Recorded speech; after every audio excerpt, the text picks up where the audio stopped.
guys! Welcome back to Matim Timan channel at narito po, may prepare ako ngayon ng mga sangkap na ichinap ko na at ito ang mga ingredients na nakikita nyo sa video ito at ito ichinap ko na para madali po natin ipiprepare, kaya kung kayo'y may interest na gumawa nito, makikita nyo po ang ingredients sa video ito.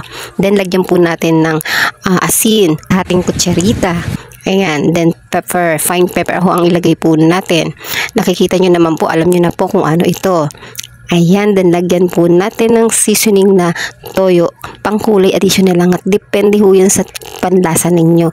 Ngayon at lalagyan ko ng sinamak na suka. Kung wala naman po kayo niyan ay maaari naman po yung ordinaryong suka. Ayan, buhusan po natin na ayon sa inyong panlasa. Yung tamang asim lang po.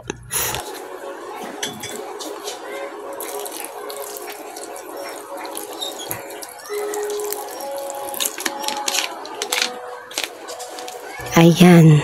Then, after that, of course, lagyan po natin ng mayonnaise. Optional lang naman kung gusto nyo. Kung ayaw nyo, ay pwedeng naman po. Pero mas masarap po lagyan ho talaga nito. Mas malasa siya. At lagyan ho natin ng 3 kutsara. Ito ho gagamitin ko. Ito yung natitira sa akin. Kaya uubusin ko na. Nasa inyo ho kung gaano karami ang ilalagay ninyo. Lagi naman po nakadepende ang panlasa ninyo sa bawat isa, tipo ba? Kaya go lang. Haluin na po natin. Matapos po natin ilagay lahat ng ating mga sangkap. Ay, pagod.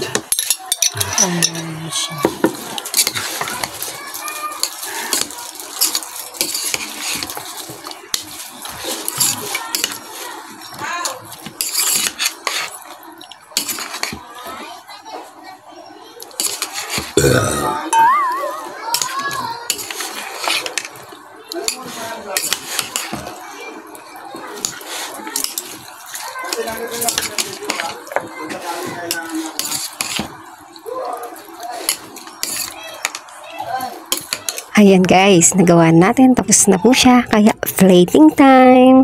Ito na po yung tinatawag kong stokwang sisig with ensaladang pipino. Ayan, pinaghalo po natin yan. Ito po ay pwedeng ulamin at lalong pwede rin yung pampulutan at hindi siya kamahalan. Pwede nyo pong gawin to sa bahay. Lalo na mga mahihilig sa mga tokwa. Yung iniiwasan yung matatabang baboy. Pero mas masarap din naman sa mga matatakaw sa baboy, yung mga hinahalo na taba. Ayan, sisig na yun ang dating. Pero nakakabata naman. Pero nasa inyo yung gusto nyo haluan ng baboy, masarap din naman po. Pero sa mga veggie, pabor na pabor po to. Kaya enjoy your meal. Kain po tayo. Ayan.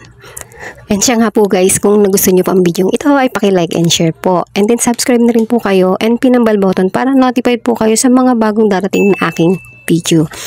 Okay, salamat po sa mga pagtangkilik nyo po na huwag po kayong magsawa. Ayan, nabubul na ako, gutom na ako guys.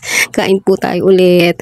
And guys, siya nga pala kung ipupulutan po ito is mainam ho dagdagan ng sili, lalo na sa mga mahilig sa sili. Ayan, may pahabol pa. Basta enjoy nyo lang po kung anong blessing na darating sa inyo. Stay healthy and stay safe and healthy, sorry.